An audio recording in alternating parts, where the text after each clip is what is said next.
Hey guys, it's Trevor with Embers Living. Today we have a new video, new product review. We have the Traeger griddle series. I have plenty of thoughts on Traeger coming out with a gas griddle. Just doesn't fit their brand. Gonna give you my thoughts on that, but more importantly, I'm gonna tell you what I think of this griddle and what are we gonna do on it today, Chris? Oh, we're gonna cook. We're gonna actually cook on this bad dog and see how good of a griddle it actually is. Let's go.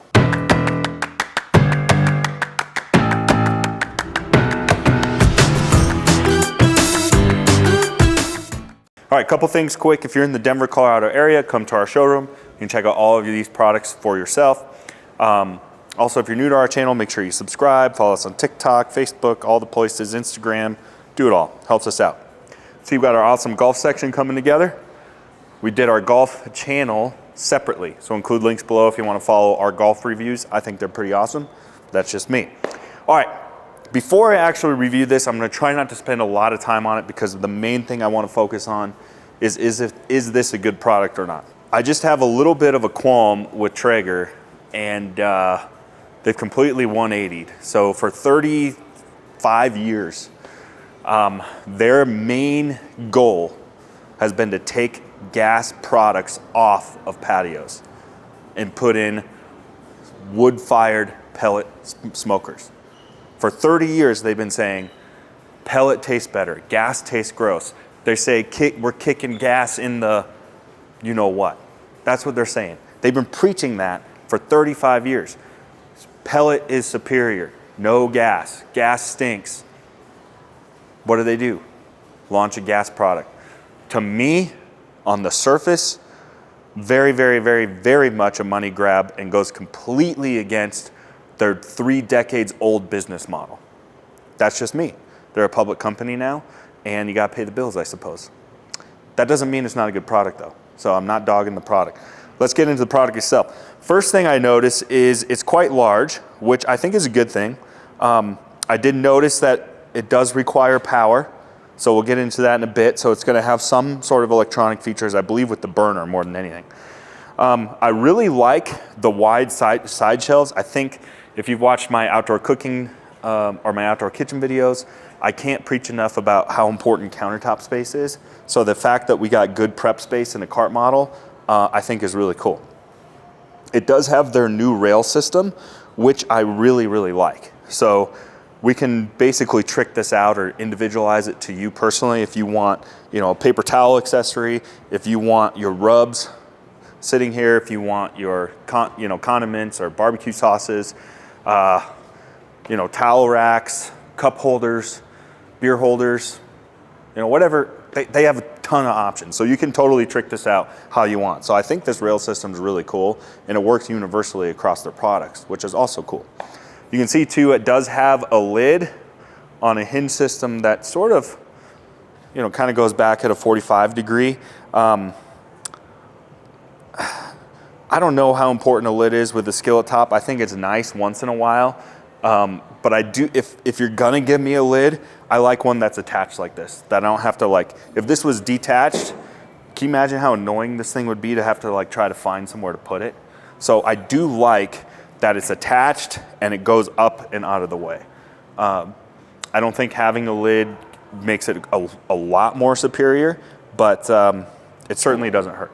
So, and I like that it's convenient. Okay, so now let's look at the griddle surface itself. Let me grab a tape measure. Okay, so we got 33 inches of griddle space. So it's very generous. So I like the size of it. Now, because your side tables are large too, or your side shelves, it is big. It definitely takes up a good chunk of space. I just don't know why they would put such a sticky sticker on your cooking surface. Seasoned steel cooktop for a non-stick finish. Oh, we'll season it. Okay, so we got ourselves a cast iron cooktop, which I think is pretty cool. Cast iron is great for griddles. And then you can see, this looks like where we're gonna dump our grease. I think, one of the most overrated things is grease cleanup on griddles because grease is a nightmare with griddles. Cleanup is very important, that it can be done easily. So let's let's find our little grease compartment here. So we got this here, and I kind of want to see how this funnels in here. Is this just sitting here? Just sitting loose. Oh, I like that we got handles. That's nice. And it's heavy. All right. So we got our little grease chute. Not bad. We're gonna have to put that to the test though. Okay, so here's a couple claim to fames, or what they're claiming with this guy. A few things. Based on how high this sits, they're saying that the wind, this is designed to where the wind isn't gonna bother it. We'll see. It's not windy today, so we won't see actually. The other thing they talk about is the zone separators. So these pieces here are zone separators. So they say that you can have everything burning at the same for super even heat, or we can go low and slow, and we go hot and sear. And we're gonna test that, see how true that is. What I do like is the burners. So we do have a U-shaped burner, stainless steel burner, that, and man, it just feels weird talking about stainless steel U-shaped burners in a Traeger. Like, I review these burners all the time. Never, ever would you associate it with the name Traeger, ever. So it's bizarre. It's bizarre doing a gas Traeger review, because I review thousands of gas products. Anyways, U-shaped burners are very good because they definitely do promote even heat, sometimes better than, you know, the, what am I trying to say? The straight burners. Only problem with U-shaped burners is, check this out. I would have plugged these ports here personally, because we're gonna have extra heat on the back of this compared to the front. So my suspicion is every gas product I've ever reviewed runs hotter on the back of the grill versus the front. I guarantee you this one's gonna be no exception. Maybe even more so because of this. So I think, I'm predicting that we're gonna have too much of a hot spot in the back. Just my guess, going in blind. All right, we got igniters, so this definitely uses power somehow. All right. Yep, so we just got basically an electronic burner. Honestly, it's just like a Weber, honestly. Now I want to try something. See these little connectors? I want to see if they do anything. Without me igniting it and just turning gas on, I want to see if this will ignite this burner. I wonder if those are little connectors. Yep, son of a gun. I like that. So we'll turn this, so you don't necessarily have to use the igniter. Now the big advantage to that is if the wind were to blow these out, it will reconnect itself. Not reconnect itself, it will relight itself. So you're not gonna have empty gas just spewing out of this thing. So I'm gonna turn this on high for a little bit. We'll test it a little bit inside before we take it out. That's kind of cool. It shows us our burners are on. Nice little safety feature. Let's put this back on, and I'm just gonna test the evenness of the heat before we cook on it. That'll be easier to do. All right, we're waiting for the grill to warm up. Figured I'd give the Golf Channel a little plug. This is the 17th hole of Spyglass Hill. Oh yeah, baby. Oh yeah, go. Anyways, we do amateur club reviews, my brother and I, Tate. We'll include a link below if you want to check out the channel. All right, it's been on for about, what'd you say, 15 minutes, Chris? Yeah. She's pretty hot. So let's see. So in the front of the griddle, we're running about 400-ish. And it's fairly even across the board. What's weird is it got a really hot spot right here, like 500 near this little grease trap. But let's see in the middle. Yeah, it's about 500 on this left side. Yeah, it's hovering right around 500 in the middle. Back of the grill, about 5-ish, give or take. And we are more towards what in the front? Yeah. 400. 400, 450. Now we're up to like 420-ish. So we're talking 60-degree temperature swing. I mean, I knew it was gonna be hotter in the back, but I think that's an acceptable tolerance. I'm not concerned about it. Literally every single, a $10,000 grill is hotter or colder in the front. Every single one. All right, Chris, should we take this outside? All right, I'm gonna season this. There's a bunch of different ways. Some people use olive oil, you know, all kinds of different stuff. It's a little hot right now. I had it running a little warm. All right, I always like to start with bacon. It's gonna give us a nice baseline for some nice grease. Obviously, bacon is a no-brainer for skillet cooking. So what I did is I have this burner on full blast, this burner off. I'm gonna turn this burner on low, and I'm curious if we're gonna actually get different temperatures that we can play around with. I'm terrible with eggs. Oh yeah. Oh, there's a shell. Let's try one more. A little more gentle. There we go. There we go.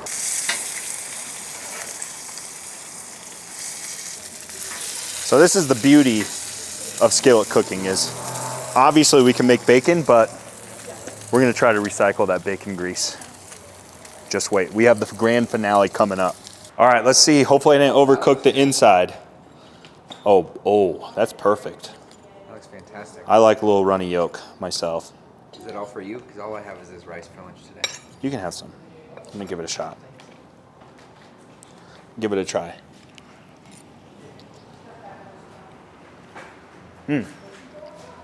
That's pretty good. All right, we're gonna go let those rest for a minute. Let me pop the rest of these eggs off because I'm gonna need this grill space for the grand finale. All right, there it is, Chris. So Chris seasoned it with a Reaper sauce, which is very, very sweet, but it's also like extremely spicy. So it's very sweet, and you know, sweet rubs really go well with pork. If you know me, if you watch my videos, salt and pepper, maybe garlic, that's it. But we'll see. Okay, so we're also gonna cook this in the bacon grease. I didn't say it's good for you, but 500 degrees over here, so I wanna sear it. Now the reason I turned the middle burner off is, look at that thick mama. Like, she's way too thick to cook evenly. I can't cook the whole thing that high, it'll be raw in the middle. So we're just gonna sear it in the bacon grease. That's what I'm talking about, skillet cooking, how versatile it is. So we did eggs, bacon, and now we're gonna try to sear a steak. So normally when I'm searing a steak on a skillet, I would always use butter. Butter just tastes exceptional on a steak. But figured we got this bacon grease sitting here, might as well try it. All right, so real quick, a little tip we found out about using this. See this?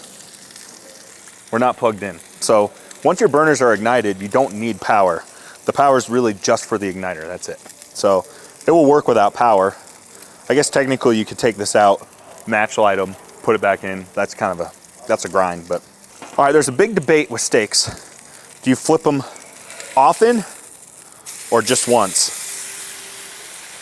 Tell me what you guys think in the comments. I like to flip it continuously. I think it promotes more even heat, or even cooking, I should say. I mean, look at that. We got nice caramelization, nice sear marks. But you see, you could tell if we left this over here too long, it would definitely burn. All right, let's try some of this bacon. I like it crispy. You guys don't have to blast me that I burned it. This is just how I like it. So anyways. What do you got for lunch? Rice. Rice? That doesn't look nearly as good. Your lunch is looking worse and worse, isn't it? Yeah, you made a mistake. All right, let me give them one more time each side on the hot spot, and then I'm gonna move them over. But just so you guys know, on this side, we're running about 450 or so. Middle burner that's off was about 350. It's about a 100-degree difference. This one's back on high, 450. So we can create a 100-degree temperature swing between the two. That's actually pretty good. All right, I'm gonna move it more in the middle here. See that? That's borderline. Do you like your ribeyes a little crunchy on the outside? Yeah. I do too. But if you left that on longer than that, we'd be burned. So now I'm in this middle, which is 300. We're about 100 degrees cooler, so put the lid down, see. It says not to put the lid down right here, real big. Lid must be open when any of the main burners are on operation. I'm gonna try it. All right, let's plate this. Oh yeah. Nice golden brown on the top. Should be good. Let's go let this rest, and then in the meantime, I'll show you how to clean your griddle. Our excess, all of our junk into the grease trap. All right, and then while it's still warm, you wanna make sure everything's nice and smooth, and just dry it off with a paper towel. Now you gotta be careful with paper towels because they'll leave like, you know, the little paper towel felts if it gets too dry. So you still want it, you know, you don't want it bone dry. We did it once. Now I'm kind of particular, so now that all the dirty oil is off, I like to do it again. But this time I just put a little splotch of clean oil, get my paper towel, and then actually just spread it around with clean oil. How'd I do? That looks good. All right, she's nice and clean. Should we go check out this steak? Do it. All right, let's see how we did. So I've never had a ribeye cooked in bacon grease and also with pork seasoning. So we'll see how we did. Let's see. Let's cut the middle of it. I want to see what we're looking like in the middle. This is a good ribeye, Chris. Oh yeah, that's medium.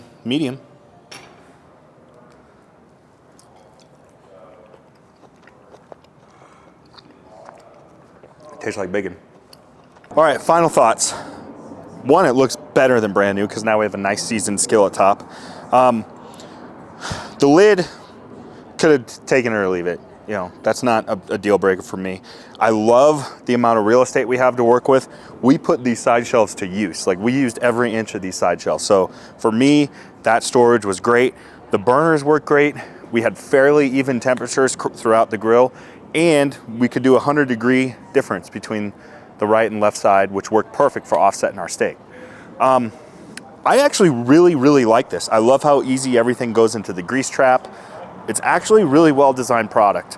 And I think my favorite thing about it is, even though I just don't get Traeger's business model right now, I do love that they didn't attack that $400 griddle. You know, those are a dime a dozen. Everyone has them. Everyone's flooding to that marketplace. We're about to do our Weber review, and we'll do a side-by-side on this, but I already know which one's better because the Weber's like $400 and this is $900. So they're not going to be apples to apples. So I don't like that people are coming out with really cheap junk. But I like that they sort of did something a little bit higher end than what's out there. So I'm actually really impressed with it. I think it's a good little machine for sure. So if you guys are interested in one of these, you can come to our showroom today. Stay tuned for more videos.